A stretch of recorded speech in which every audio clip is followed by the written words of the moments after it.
Yavru alpakanın postu.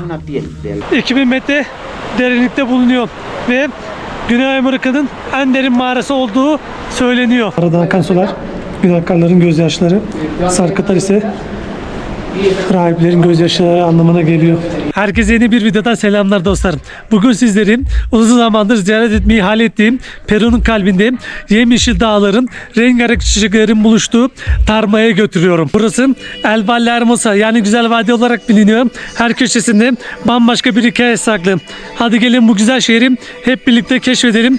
Fakat videoya geçmeden önce sizlerden küçük bir ricam var. Bana bu yolculukta destek olmak isterseniz videomu beğenmeyi, kanalıma abone olmayı, yorum yazmayı unutmayın. Gerçekten sizlerin destekleri benim için çok önemli. Bana çok büyük bir moral motivasyon veriyor. Şimdiden diğer birinize teşekkürler iletiyorum destekleriniz için. Eğer hazırsanız Tarma macerası başlasın o zaman. İlk göreceğimiz yere geldik. Vista Cachapoyas diye geçiyor. Yani İnka öncesi tuz havuzları. Sanırım o zamanlarda bu havuzlara girip şifa buluyorlardı. Manzara da oldukça yani. San Pedro de Cajas isimli bir kasabada durduk. Burada kahvaltı vesaire yapacağız. Ondan sonra keşfedeceğimiz yerlere gideceğiz. Burası bayağı hoşuma gitti. Tarihi eski evler vesaire. Ortamı muazzam. Bizi de müzik karşıladı. Hala Baynas. Bakın burada da renkli iplikler var. Tarma geneli meşhur yani. Size de şöyle göstereyim. El yapımı ürünler, iplikler bulunuyor. Pamuklar vesaire. Tamamı da organik yani. Şurada da yama var. Bu gördükleriniz hayvan yününden yapılmış. Ben yün, iplik vesaire dedim de öyle değilmiş. Alpaka, koyun, vikunya hayvanlarından yapılıyormuş. İçeride zaten size de göstereceğim şimdi. Bakın burası da atölye. Burada dokuyorlar, işliyorlar. Bayağı renkli ve güzel yani. Tamamı hayvan yünleri. Şurada da bir koyun yünü var. Sanırım orijinal. Hepsi de el yapımı. Şu renkleri görüyorsunuz. Muazzam bir yer gerçekten. Şu eski bir şey ama tam anlamadım ne olduğunu. Vicuña postu. Orijinal. Yavru alpakanın postu. Tabii bu da orijinal. Oy bayağı yumuşak. Baby alpaca. No. La baby alpaca, como les digo, Es orijinal no? original. El yapımı hediyelik eşyalar, eldivenler vesaire. Tamamı orijinal yünden yapılmış el ürünleri.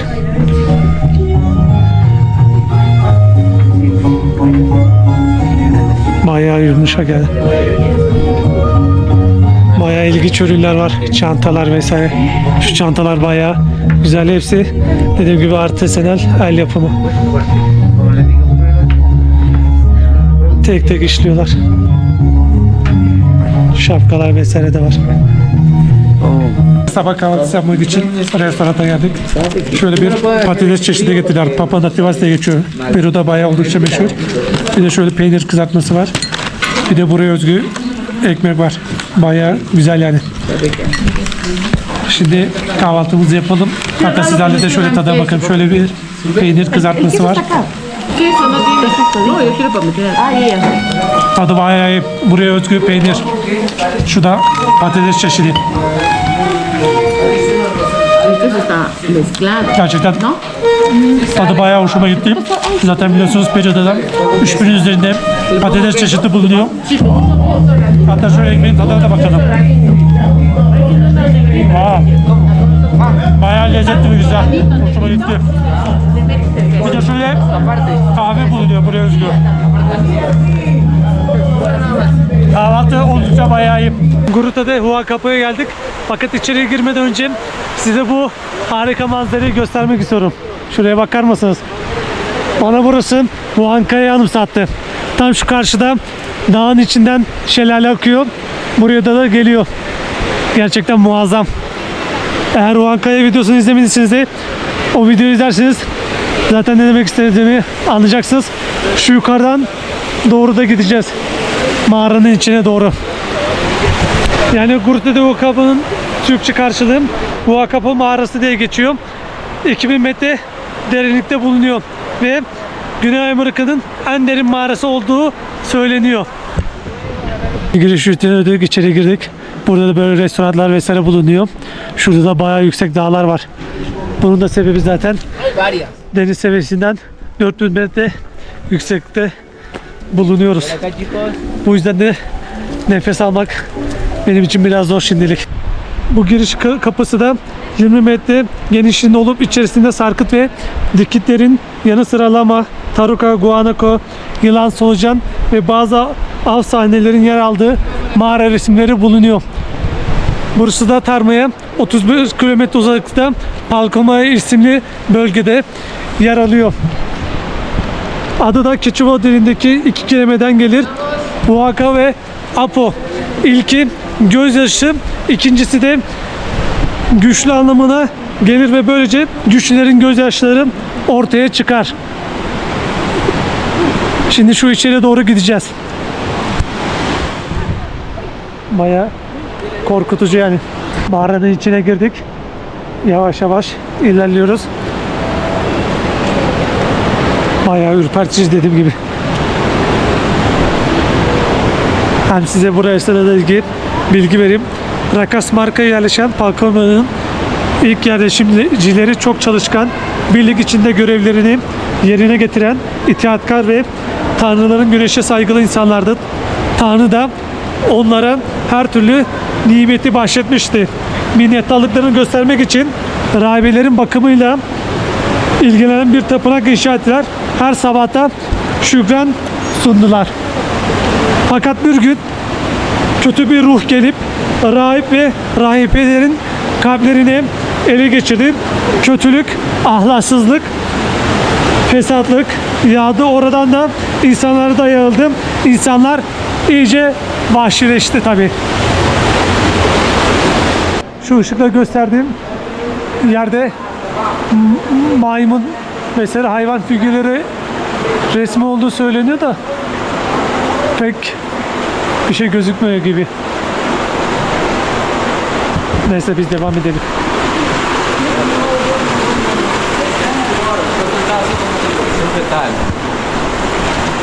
Allah'tan yanımda ışık getirmişim de böyle aydınlık gidiyoruz. Şu yukarıya bakar mısınız? Nasıl oluşmuş ya, ne enteresan. Zamanında burada nasıl yaşadılar? İçeriden de su gidiyor. O bayağı tehlikeli dostlar, şu karşıyı görüyorsunuz.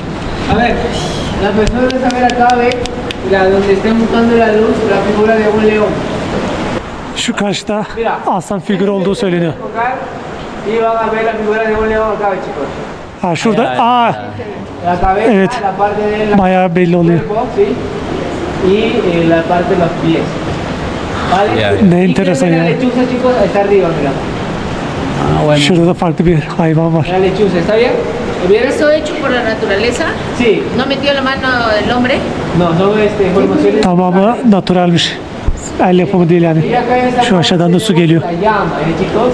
La cabeza, por esta parte. Şu ışığın olduğu yerde de farklı bir Posición echada y la parte de la cuerpo central, ¿no? insan vücudu gibi bir şey var diyor. Avancemos. Mağaradan akan sular, günahkarların gözyaşları, sarkıtlar ise rahiplerin gözyaşları anlamına geliyor. Şurası da sanırım kilise gibi bir yer fakat yıkılmış dediği söyleniyor. Öyle anladım. El caballo que está por acá. Şu karşıda da La parte de la Dragon diyor, yani ejderha figürü var. Şu karşıda da baykuş figürü gibi bir şey var dedi. Size şöyle daha net gösterebilirim. la cabeza, el cuerpo y los pies. Yani görüyorsunuz yerler bayağı ıslak. Gözyaşı anlamına geliyormuş.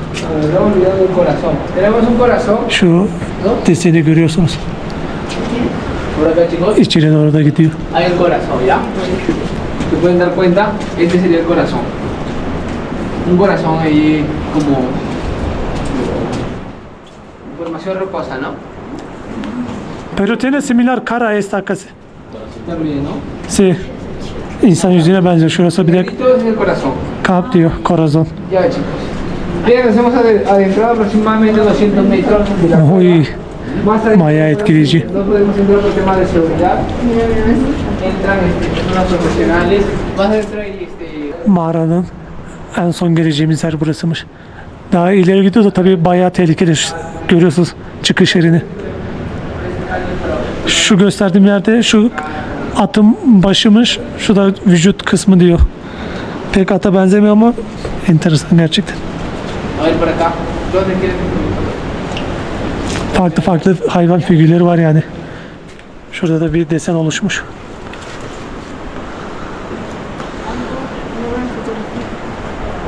Ne kadar yüksek olduğunu görüyorsunuz. Mağaradan çıktık. Hemen mağaraya 300 metre uzaklıkta bulunan başka bir yere doğru gidiyoruz. Fakat size şu manzarayı da göstereyim. Şu karşıda da ufak ufak mağaralar bulunuyor. Şu yukarısı da bayağı iyi gibi.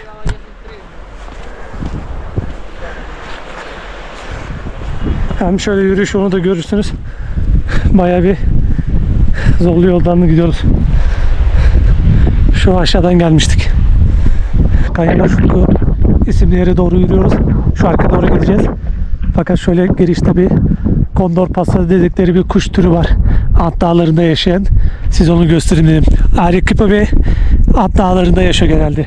Bayağı da büyük yani böyle göründüğü gibi. Şimdi bakalım yürüyelim. Bayağı da gezeceğimiz yer var galiba. Aynen kanyonda uçtuğumuz. Kanyona geldik. Fakat daha ileri gidemiyoruz. Çünkü ileri gidersek tur uzayacak diye tur rehberi götürmüyor.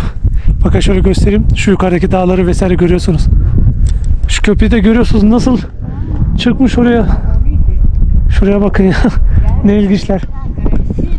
Gerçekten muazzam bir yer, muhteşem.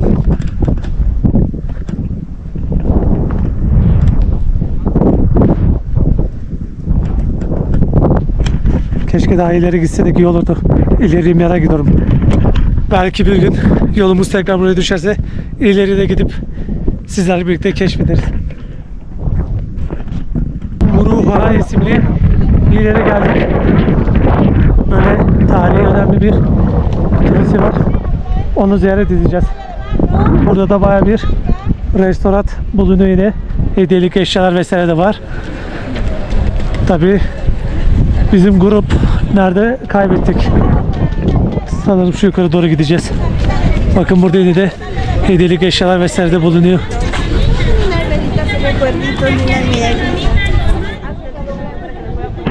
Bayağı bir şey var.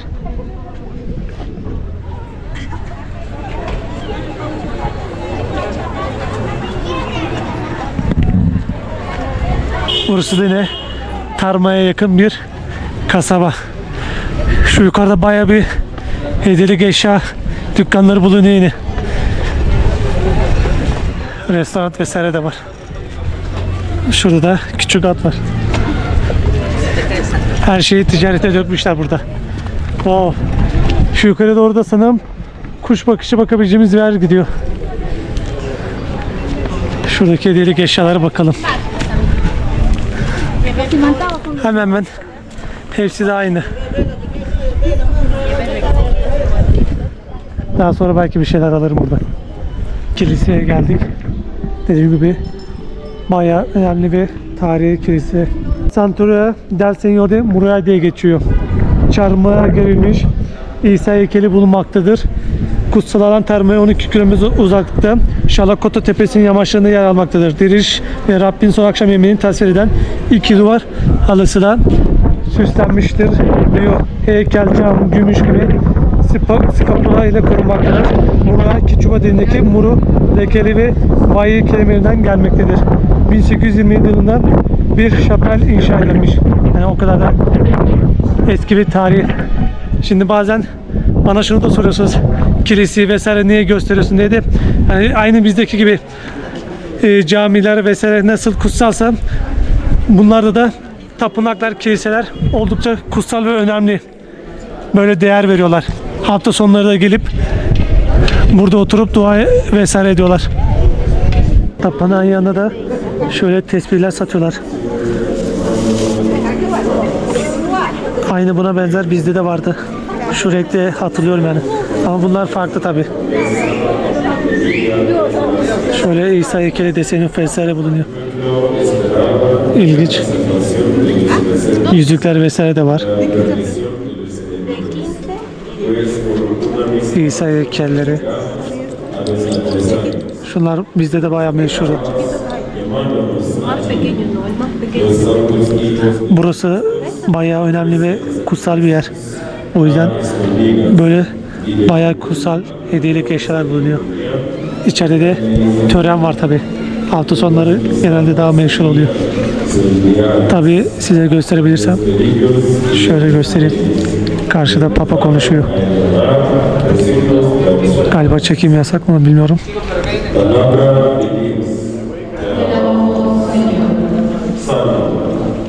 Şu karşı tarafta da bir şey var.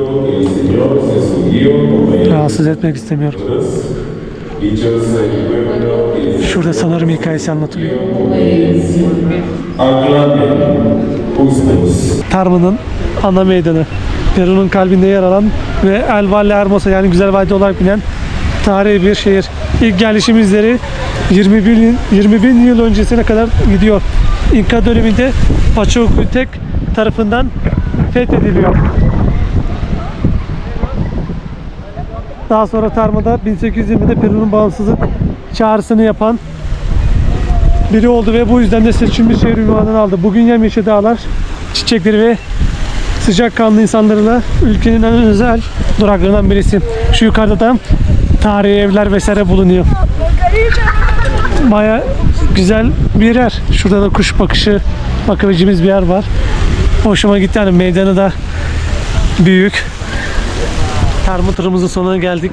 Şöyle bir parkta mola verdik. Şu karşı tarafta da bal, peynir satan yerler var. Oradan da organik ürünler vesaire alacağız. Gerçekten bugün benim için harikaydı. Uzun süredir burayı keşfedip görmek istiyordum. Ama iyi ki de turla gelmişim ki bu sayede hem daha az yorucu oldu ve birçok yeri de rahatça gördüm. Umarım sizin de hoşunuza gitmiştir. Eğer sizin de bir gün yolunuzla Lima'ya düşerse böyle turlarla günübirlik Peru'yu keşfedebilirsiniz. Eğer tur da istemezseniz kendiniz de gelebilirsiniz. Şehirler arası otobüsler de var. Ya da Lima'ya yakın daha farklı güzel yerler de var. Kanalımda hepsinin videosu var. Onları da izleyebilirsiniz. Bu videolarda umarım sizlere yardımcı olur. Eğer bana da bir yolculukta destek olmak isterseniz videomu beğenmeyi, kanalıma abone olmayı, yorum yazmayı unutmayın. Gerçekten sizlerin destekleri benim için çok çok önemli. Şimdiden de her birinize teşekkür ederim tüm destekleriniz için. Bir sonraki macera videosunda da görüşmek üzere. Kendinize iyi bakın.